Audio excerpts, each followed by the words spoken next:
How Europe underdeveloped Africa.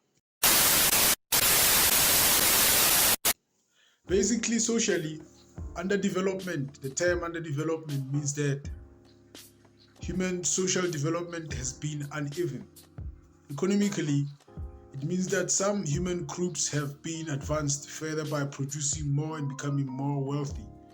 So basically, economically, the term underdevelopment means that some groups or societies have got access to more resources, more raw material resources, and as a result of that, they're able to produce more in terms of able to produce food,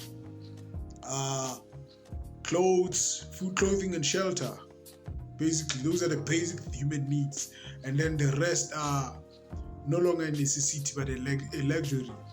So even in terms of wealth, the standard of healthcare and security, how healthy is that nation, and how hygiene and the level of sanitation that they have. That is the term of development economically. So underdevelopment economically means that now there are other nations that have been able to develop more than others in terms of the level of producing products, from food, clothing, and shelter, to even the level and the standard of healthcare. That means that other nations have got access to healthcare, clinics and hospitals and medicine, while other nations do not necessarily have that. So as we continue, the term underdevelopment or modern underdevelopment has been caused by exploitation. In our current society, when you consider Africa, what happens is that the reason why actually Africa is actually underdeveloped, it is as a result of exploitation. And this exploitation is an exploitation that came as a result of countries or countries like Europe, not Europe, continentally. It comes from the Western countries, which can either be the USA, Britain, England, Scotland, Belgium, and the rest of all the other Western countries that have actually exploited the resources of other countries, not just here in Africa, but also in the other worlds, such as Asian countries, and as far as Australia. So basically, all countries that are classified as underdeveloped are exploited by other countries. And as I've mentioned, these countries are capitalist, imperialist, and colonialist in nature. So basically, these are the countries that actually have an imperialist, colonialist, and capitalist history, because it's this culture of theirs that actually perpetuates the exploitation of other nation by the others. So basically, before the arrival of the colonizers, before the arrival of these colonial countries, imperialist colonial countries, which are, as we know, England is like at the top of it. African countries and even Asian countries were developing independently until they were taken over directly or indirectly by capitalist powers. For example, India was ruled by Britain. Countries like Indonesia were actually ruled by the Dutch country, the Dutch people. Here in Southern Africa, or should I say specifically Africa, we were colonized by the Dutch. Then from the Dutch, then came the British, when they realized that actually the Dutch settler colony was actually successful here. So as a result of that, underdeveloped countries have the following characteristics.